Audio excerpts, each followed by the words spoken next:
People.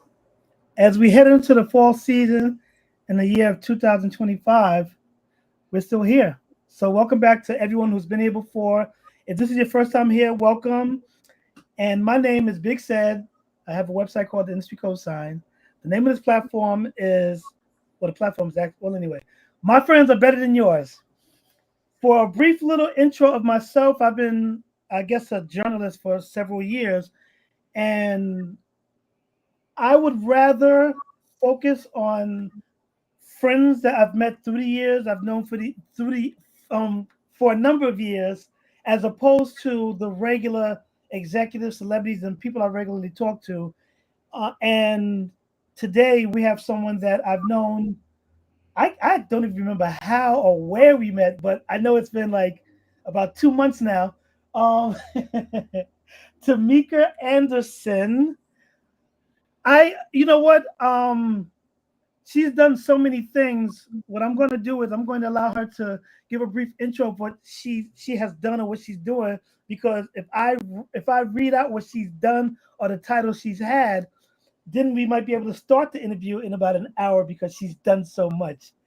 But I want to introduce, and as anybody who's been here on regularly knows that I have no format, and I'm not going to stop now. So I want to introduce my friend who is better than you, Tomika Anderson. Hi. Oh, God, you are hilarious. I so appreciate that warm welcome. 2 months. Try 25 years. Like, we've known each other forever. Like, I was like maybe 22, 23 years old. I know I still look it, right? I'm going to say you're 25 now, so yeah.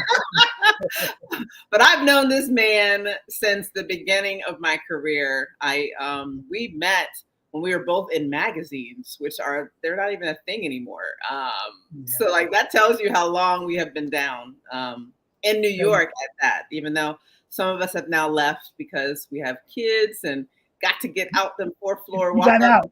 You know what I'm saying? You got out. Exactly. But the love remains. So yes, my name is Tomika Anderson Greene. I shifted from being a hip hop writer. I got my start places like Vibe Magazine, The Source, Double XL. Me and Seth actually used to work together, write together at Black Enterprise. But these days, I own a company called Manifest Greatness Media. It is a SWAM, MBE, woman-owned business, small business certified marketing, public relations, and communications company. We're based in the Washington, D.C. area. SWAM, if it's like small stuff, but it just means state of Virginia certified. But we specialize in everything from doing public relations for individuals at universities or hospitals or government contracting companies to working directly with the federal government. So we've had contracts with public county schools here in Virginia or the Electoral Assistance Commission, which is a federal agency, and providing services. So that's one of my businesses. But yeah, that's where I'm at right now and professionally, in addition to a couple other businesses. But yeah, that's a little bit about me. Yeah. Well, since we both got our start in hip hop and in New York, what we all have, and it's funny because I think that anybody that I know, I'm pretty sure can agree that none of us are doing what we thought we'd be doing. Not to say that we haven't done it or we never did it, but we have a clear shot of what we want to do, and then we get involved. Either we did so much to get to it or we shifted or whatever. But I'm going to ask specifically for hip hop because we're both from New York and we've both been involved in hip hop. And I know hip hop has been the reason why I'm still where I'm at. I don't know if that's good or bad, but as far as my career goes, not that I focus on hip hop, but I've been entrenched in hip hop. What led you to hip hop? Yeah, as a career, I should say, not as a fan, because of course we're all fans, but as a career. How did you get involved in the hip hop industry? Yeah, that's a great question. And it's funny. I was just in New York on Monday to say goodbye to Sasha Jenkins. If anyone is familiar with Sasha Jenkins, he was my editor. He's the music editor at Vibe Magazine when I was an intern. And he gave me some of my first ever assignments, and it was really awesome. Do you hear something? Is it me? No, Okay. go ahead. It was incredible. I'm very sad, of course, to say goodbye to him, but like from a retrospective standpoint, it's like his life was an example of how it can go in so many different directions, to include staying in hip hop. Like Nas eulogized him, it was some greats in the crowd, because he went on from Vibe, to do Ego Trip, to do, film, to be able to do like Wu-Tang Clan documentaries. Like, I love that you asked that question, because hip hop is the root and the foundation for a lot of us. You know what I mean? Because of our passion and love for the culture, right? And also, if you're a person of a certain age, when me and Ced came up, we had access to the stars. You know what I mean? Like, I was working at Vibe at 22 years old. It was connected literally to Loud Records. So I would get on the elevator regularly with Wu-Tang, with Mobb Deep. You know what I'm saying? Fat Joe, Big Pun.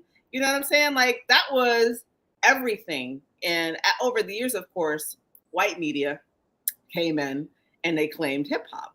And that was, for me anyways, the beginning of kind of cycling out.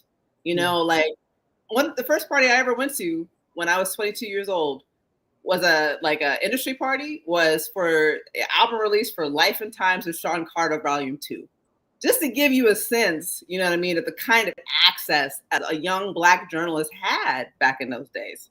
You know what I mean? Now we got to compete with everybody else. So I was like, okay, shifting. That's interesting that you bring that up, as that being your first party, because my first, I started, I guess, a couple of years before you, because one of the first projects I worked on, I wasn't writing yet, was I used to do street promotions, working with not directly with Rockefeller, but one of the guys that worked with Rockefellers actually asked me to work in My Lifetime, the Jay-Z single with the champagne bottle on a white label. Forget. Yes. Yeah, like I said, so when you said, your first industry party, I'm like, yeah, I was there a couple of years before, but just being in that atmosphere, because of course, when I did come around, luckily for me, I went to high school with MC Serge, Slick Rick, Dana Dane, people like that, where like my entry into hip hop started in high school, because as a freshman, I'm at the table downstairs in the lunchroom with Slick Rick, Dana Dane, the Kango crew, and it's like amazing. And then like my very first girlfriend ever, her sister was dating Dougie Fresh at the time that I was dating her sister. So it's like I was surrounded by hip hop before I even got in the industry.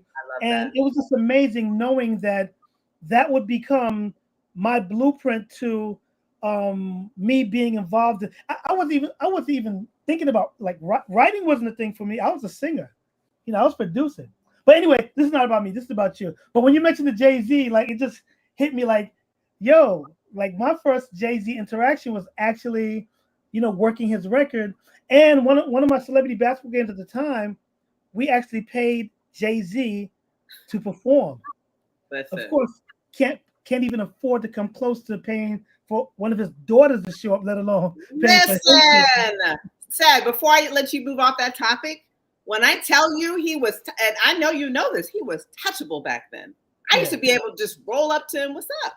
I saw you at da-da-da. He'd be behind us at the bar at another album release or whatever. Like, yes, that is how touchable these artists were. I was like on the first time Rihanna came and, did any kind of showcase, I was at, first round of journalists she ever, got in front of, I was there, first crop of journalists to be able to interview Beyoncé, et cetera, et cetera. Like, these artists were very, very touchable if you didn't grow up with them. You know what I'm saying? Back to Sasha Jenkins, Queens, you know what I'm saying? Nas went to high school in Queens with him.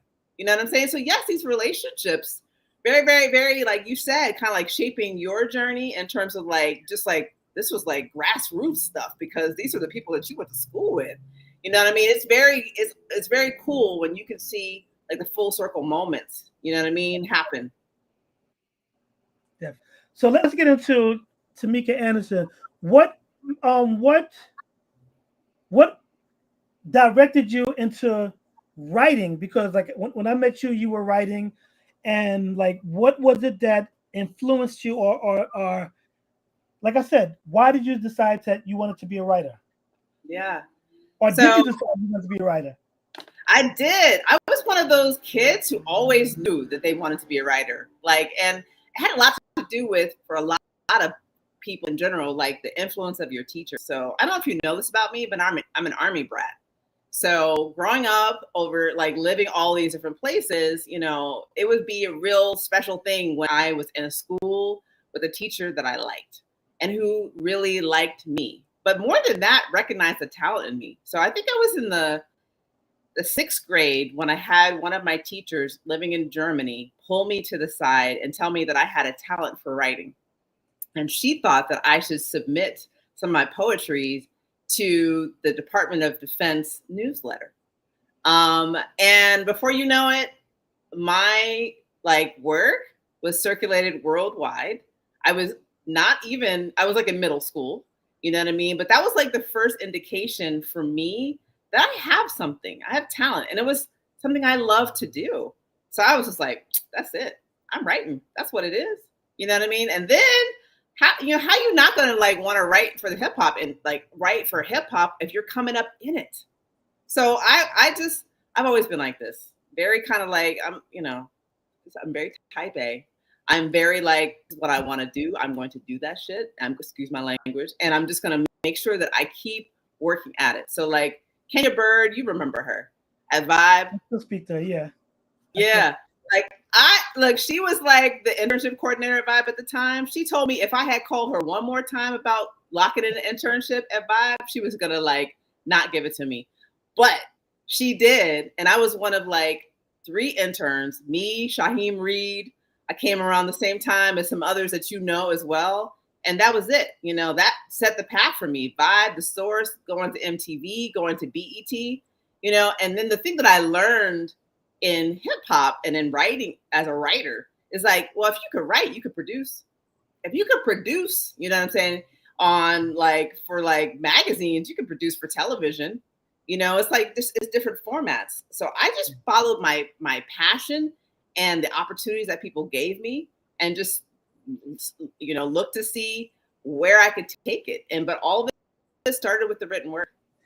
I want you to tell the people's since you're so versed at what you do, the companies you worked at, because you worked at more companies than I have letters in my vocabulary. You are funny. You are funny. Well, as a freelancer or full time, CNN, Fox News, which is always an interesting conversation for Black folks. I didn't work for that Fox News. I worked for like Fox 5, Detroit, Fox 5, DC, writing for like the anchors for like the morning news shows and such. Worked for, gosh, I mentioned a bunch of Ebony. My first full-time job outside of Vibe was Essence. So there's very few, at the root, Griot, very few Black publications. I was like a stringer for People magazine at some point, and that's another thing. I love Black journalism. That's where I came from, Black media.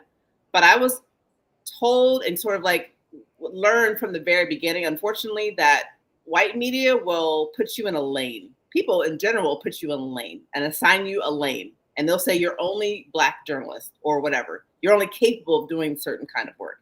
So I learned the importance of kind of diversifying over the years in terms of the different outlets that I worked for, wrote for, et cetera, so that later on, especially like in this time of life, people wouldn't just dismiss you because you didn't have receipts from other places that you could leverage to be able to get work. You know what I mean? So not that you asked me that, but I just thought that was, as I'm talking about it, I'm realizing that's one of the ways that kind of shaped my career. No, I mean, it makes sense because, like you said, you don't want to be pigeonholed. And then once you feel like you need to get out of that hole, they're like, nope, this is where you belong. This is where you're staying. We're not allowing you to get out of that. And it happens so often in the music industry. or I should say entertainment in general, where people they get stuck in that rut. They try to get out, they can't, and then they just figure the only way they can continue on is by staying in that rut, and then either fade out or become disgruntled, as many of us do. And when I say us, I mean them, because I'm not disgruntled. I may be disgruntled with situations, but not with the industry in general. But I got you. Yeah, we love it. We love it. I'm only going to jump to this because, like I said, I know I have limited time with you because you have like another 100 things to do before 6 o'clock. Tell us about the company that you have started, the reason why you started it, and the type of company it is and what you do. I know that's a whole lot, but you do a whole lot. So yeah, no, I appreciate that. So the name of my company is Manifest Greatness Media. And I gave it that name to succeed. I believe that words have power, right? So I gave it Manifest Greatness because that's what I want to do. But moreover, that's what I want to help my clients do. And so I was a single mom when I moved from New York to the DC area. And when I was looking for a job, the thing that I learned about from some of my classmates from the University of Virginia, I actually have a client who is a professor at the UVA, which is nice in terms of a full circle moment, is that government contracting is a real thing here in the Washington, D.C. area. I had never really even heard about it, right? And I didn't know that I could leverage my skills, coming from magazines and television, et cetera, for the federal government. So one of the first things I did as an independent contractor was to work on an adolescent pregnancy prevention campaign for HHS, which is Health and Human Services. And I think they didn't know what to do with me initially. They were like, could you help us, as a communication specialist, kind of help us build out this plan and execute it? Well, they didn't expect for me to come in and say, oh, so our job is to help kids of different ethnicities and backgrounds be exposed to the information that they need to avoid pregnancies or unwanted STIs. And you need someone who's going to help them with the messaging, or who can deliver this message that's going to help it resonate and stick. So this is before influencers, right? But I was able to get Iyanla Vanzant signed up to be, a spokesperson for this campaign. I was able to get WNBA players and actors, and the government was like, whoa, cool. And that's one of the ways that I learned that, being in an industry, in the entertainment industry in New York, could pay off dividends, especially financially, when you leave New York. So being able to see how that could work. Again, I'm a single mom. Checks are for freelancers, they're not enough to be able to know that you got it for the Similac and the diapers and stuff. I was like, I need some consistency. And I don't want to work for television anymore because I'll never see my kid. I was working in television news before I left New York. And that's 9 to 5. That's not 9 to 5. That's mornings, evenings, weekends, holidays. So I didn't want to do that. So I transitioned to federal contracting and then got on a federal contract with another company, a decade. And then I realized how much money there is to make. I'm like, if y'all hired me and I'm on this contract for 10 years and this contract is worth millions and millions and millions of dollars, what would it be for me to start my own company and go after this work myself? And so when I got laid off I didn't get laid off. What happened was the company that I was working with, they did some dumb stuff and lost the contract. And so it was an opportunity for me to either decide, am I going to sink or swim? Am I going to go to work a job? You know what I mean? Or am I going to bet on myself? So in 2023, that's when, how you have a business in the back, but you never really back burner, but you don't really do anything with it. I got 5 right now. No. Right, exactly. And I have been I never, even though I was working in government contracting, I never abandoned my roots. I was still writing for places like Oprah Daily. I was still doing some PR on the side. I was doing this, but now this is a full-fledged, multi-certified business. Again, we have clients five different sectors all over the country, some overseas, and federal government, state government work. And we're just looking to build and grow. And the core of that is communications work, marketing, doing everything from the creation of videos on behalf of the government, advocating for X, Y, and Z, or creating billboards, on behalf of different government campaigns. Or let's see, I have a client who's a world-class surgeon who his work helped to launch the creation of Viagra. My job is to obviously help him get press, ahead of a book release. That's the kind of work that we do. And it's very exciting. There's never a dull moment. Now, I have a question because I'm always on the side of, for lack of a better word, rejecting or not being able to or not wanting to sometimes to accept the pitch. And what you do, because you were once a writer, well, let me rephrase that. Your main priority was as a writer. Now it's dealing with writers. How do you deal with knowing that there are times where you couldn't, or your editor wouldn't allow you to take on something you wanted to do? How are you able to navigate? How do I either convince this publication to, accept my pitch, or this writer to give me a chance to make it where they'll have some interest? Because of course, like I said, you already know that there's so many different levels, especially when you're at Black Enterprise. Anyway, but you do understand, how do you handle it on the opposite end now that you're the one that has to convince? And I hate to use the word convince, but I guess that's what you are doing, convincing other people like why they should accept, especially when the people you usually deal with or reach out to probably get so many pitches in a day. What is the process in your mind when you have to make sure that your client is getting the type of coverage that he or she needs? Yeah, that's a great question. And I'll tell you this. I said this to another woman who I interviewed me a little while ago. I eat rejection for breakfast. I don't take it personally. You know what I mean? Like if an editor tells me, nah, not now, whatever, I just put it on my calendar to follow with them, in 30 days or whatever. I just basically keep like lovingly pestering you, especially if I know you, until you say no definitively. And then I'm like, that's cool. Let's still have lunch. Like, I don't take it personally. I also recognize there's a million different outlets out there. So why spend my energy trying to convince anybody?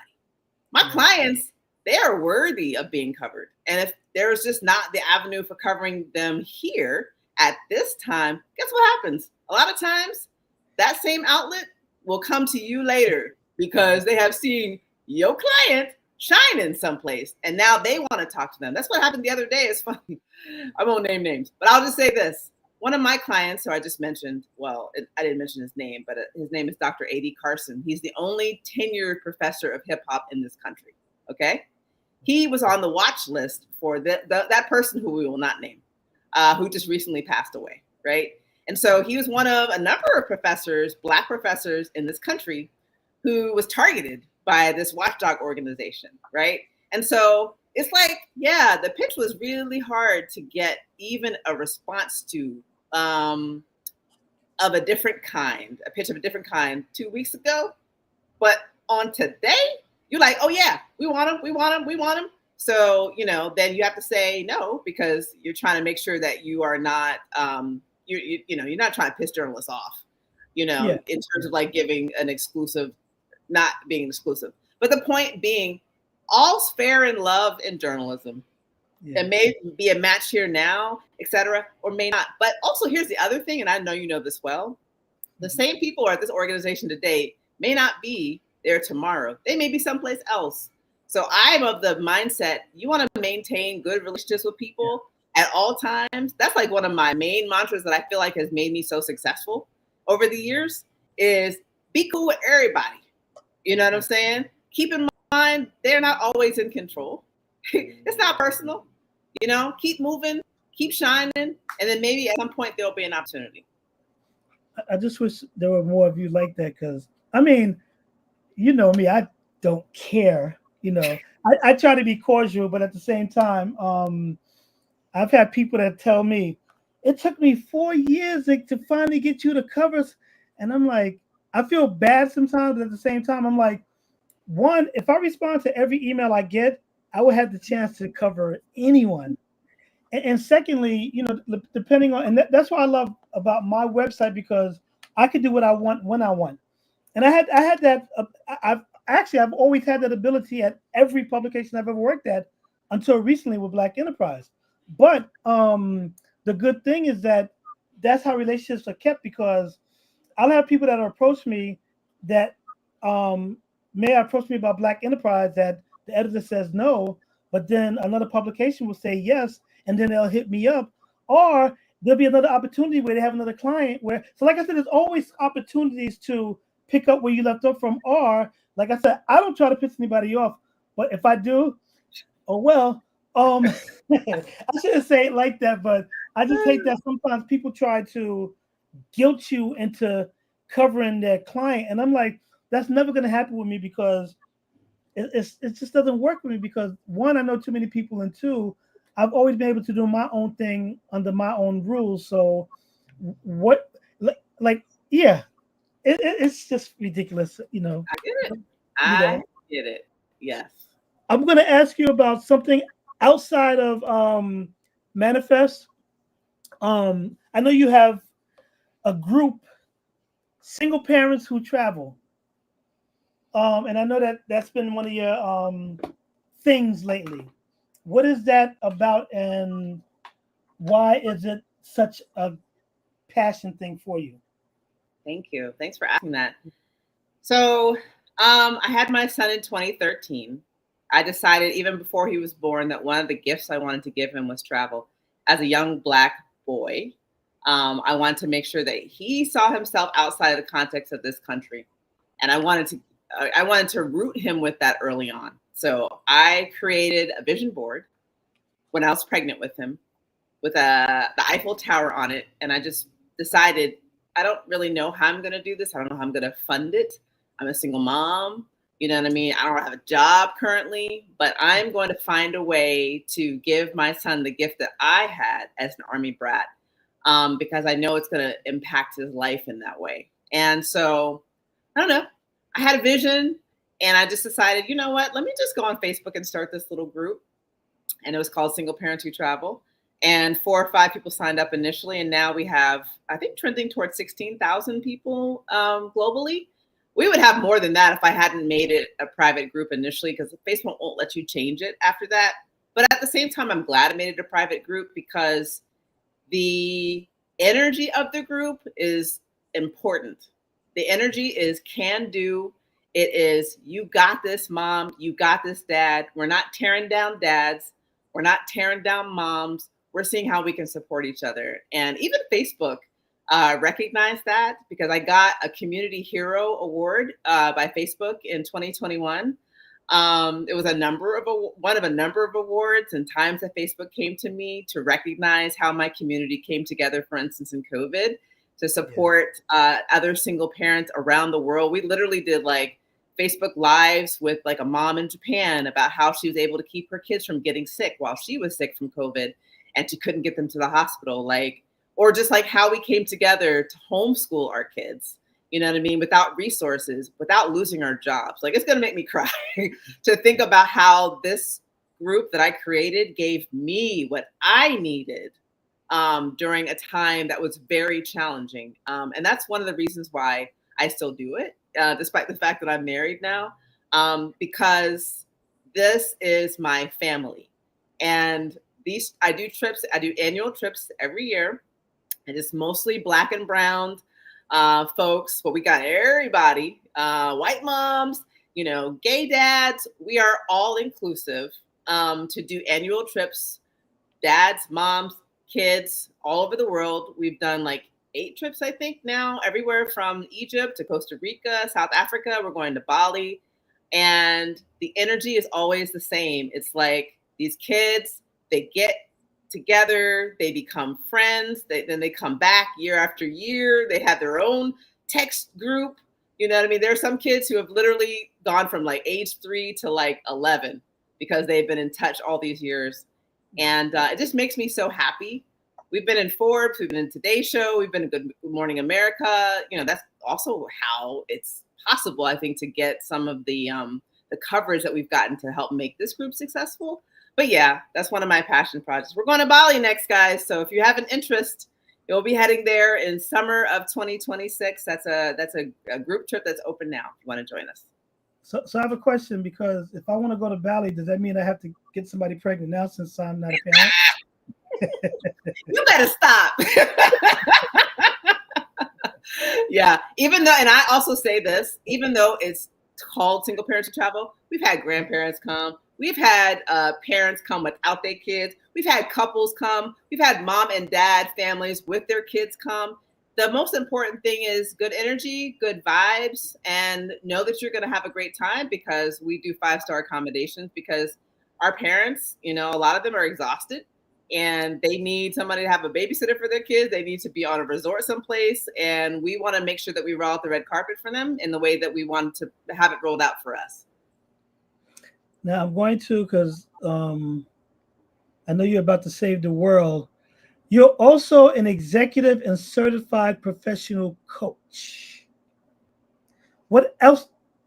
I mean, what don't you do? But what did that entail? And I wrote something that I can't even write. I can't even read. I hate when I do that, because it's all good. I'm a rip. You and I are in a cipher right now. We're in a cipher. It's all good. Yeah. So just let the people know, what else are you able to do? And let's start there and then see what you say. Then I can think of something as you're talking. All good. I'm gonna give it to you. So I'm an adjunct professor in the communications department at American University here in the DC area. But this year I'm teaching at Howard University, probably Morgan State. I'm teaching at a high school here about hip hop in Maryland. So I love, I forgot who was it? Raekwon? One of them. I love them kids. Oh, ODB. I love the kids. Whoever said it. Wu-Tang is for the kids. Wu-Tang is for the kids. So I love the kids, literally. I have a whole organization around them. So I love being able to get in front of students and teach them whatever I know. As it relates to coaching, that grew out of my journey as a single mom. One of the things that I got from my therapist a long time ago, one of the best piece of advice is create what you need. So back when I was a single mom and I was trying to figure out what the hell life was going to look like with me and my young child who was born prematurely and I didn't have a job, etc.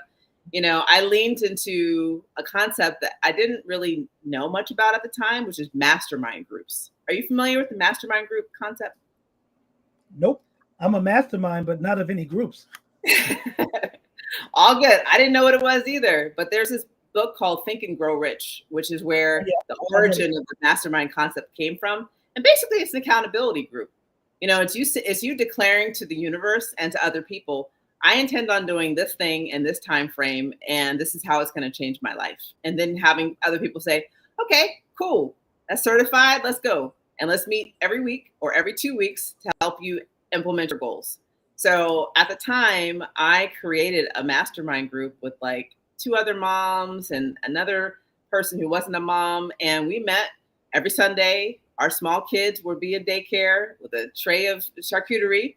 And we would just talk about the things that we needed to do. And then we would help each other actually move the ball. Like one woman, she was getting a divorce. She needed some accountability around doing the things that she needed to do to prepare for her to separate from her husband, whether that is finding an attorney, or getting childcare or what have you. Another woman, she wanted to find a job outside of the DC area. She wanted to move back to New York. What does that look like?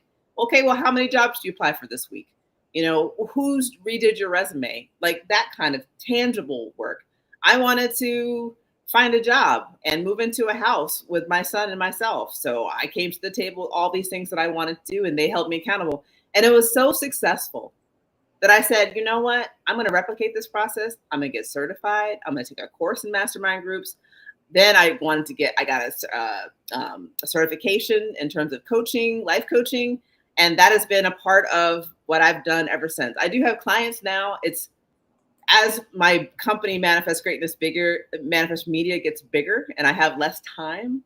I don't advertise it. But I do have some moms, and others who are going through a lot of changes that I want to be there for. And so I do that work. I'm also certified in change management too. which is something that's really important and big for like government and private sector, et cetera. So yeah, I use those skills as needed. And that's how you get money, money, money, and more money. But Dreams. I'm actually going to end this. I don't want to say it like that.